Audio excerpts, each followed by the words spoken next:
Welcome back to the Comfy Chairs, where we explore what it means to lead with empathy, curiosity, and courage.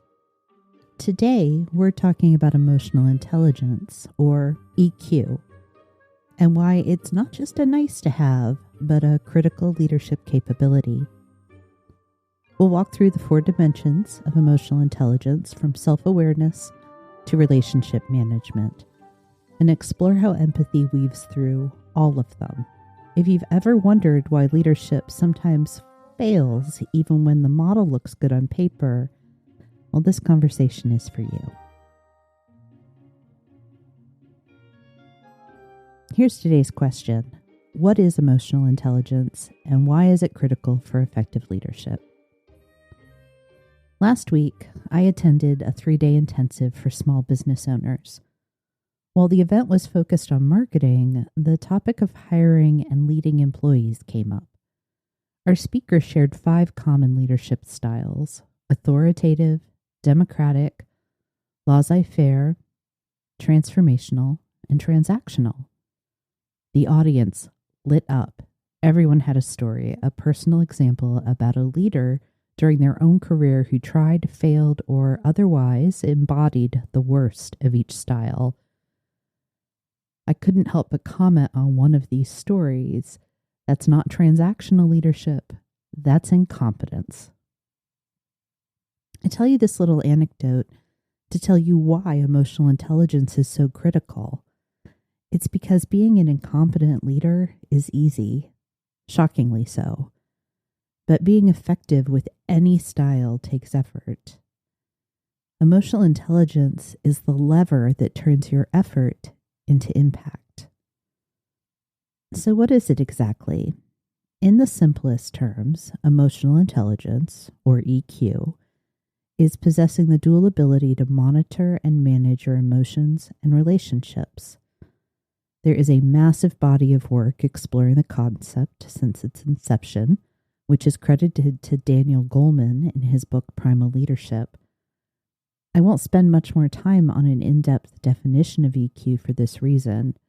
I'll just add that I view 2 aspects of emotional intelligence as foundational skills and mindsets for all leaders: awareness and empathy. Without these sister traits, you will struggle to lead anything, starting with you. And this is just one reason that EQ is critical to leadership effectiveness. It begins with self-awareness that matures to self-management. You see, there are typically 4 areas used to describe EQ: self-awareness, self-management, awareness of others, and relationship management. I'm going to walk us through each to illustrate why they matter, highlighting why a lack of each facet impedes leadership effectiveness. So self-awareness is the foundation of emotionally intelligent leadership. Without it, we experience what I describe as leading like a bull in a china shop. Low or no awareness is like not knowing how much impact you have in your environment. Do you take up a lot of metaphorical space? Or are you present only as an absence, never available when your team needs you? Do you understand the power you wield as a leader and use it wisely? Or do you create chaos with every move? This is just one way to think about a leader's self-awareness, and it helps illustrate why it matters. Your self-awareness allows you to see and understand how others experience you. And because leadership only exists in the presence of followers, the experience of others matters. Moreover, without awareness, you cannot manage yourself. Let's take a look at one example to understand this. Say you are prone to monopolizing the conversation in team meetings. We've all done it. But an unaware leader doesn't even pause to consider the possibility.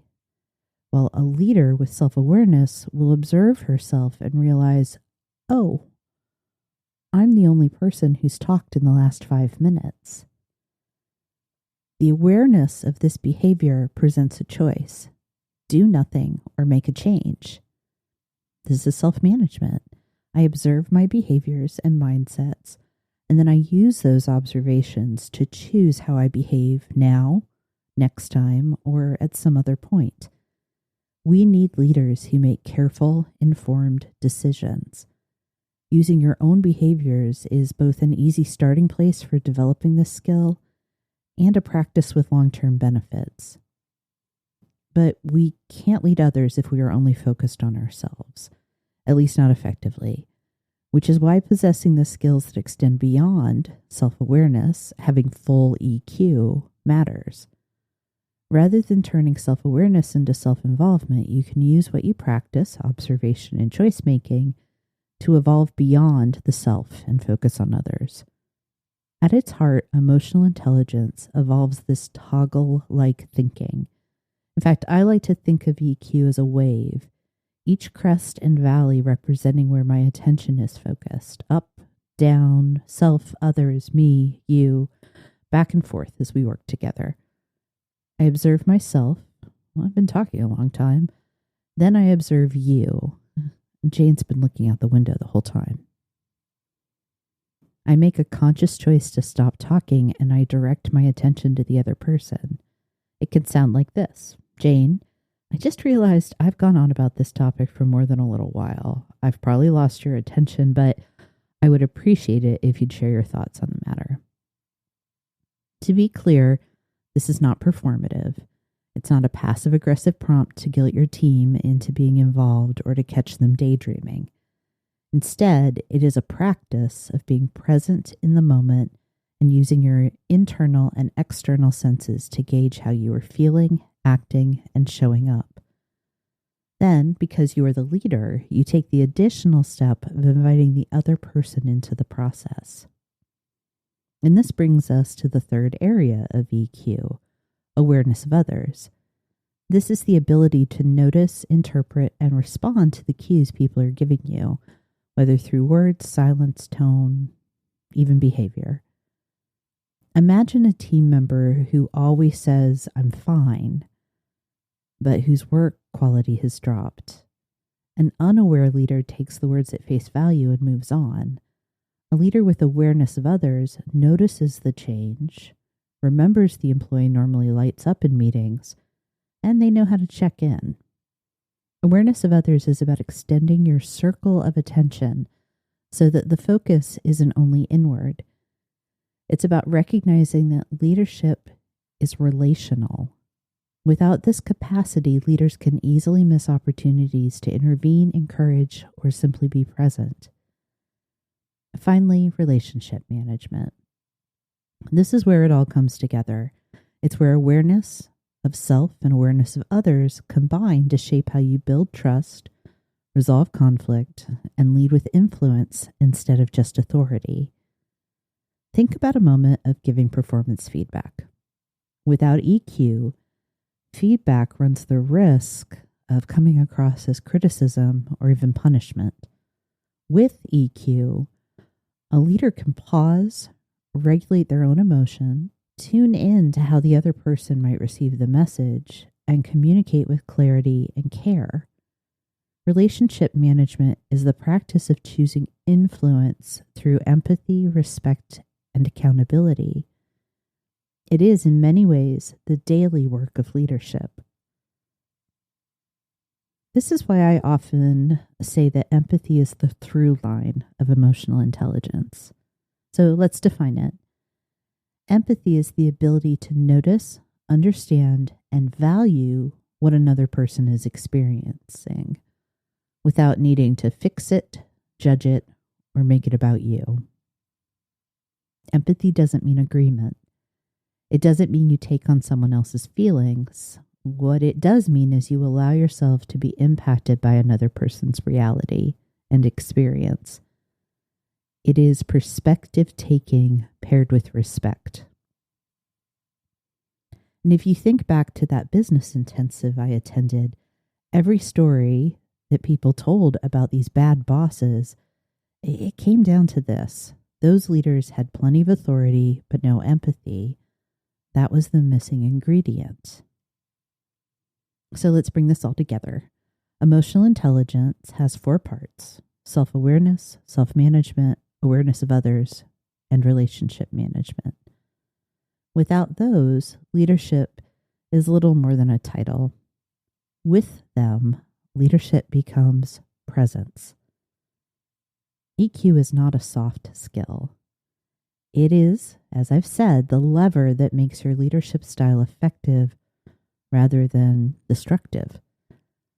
It is the difference between having authority and having influence. If you're wondering how to start practicing emotional intelligence this week, try this. In your next meeting, pause once and ask yourself 2 questions. How am I showing up right now? How are others experiencing me?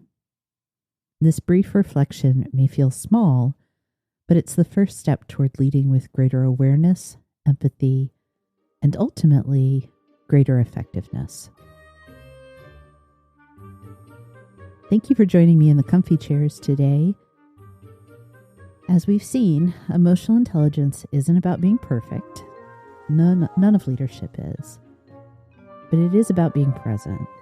EQ is what turns our efforts as leaders into genuine impact, and empathy is the thread that connects us to the people we serve in leadership roles.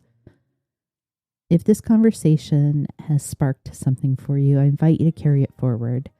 Ask yourself in your next meeting, how am I showing up and how are others experiencing me? It's a small practice with big effect.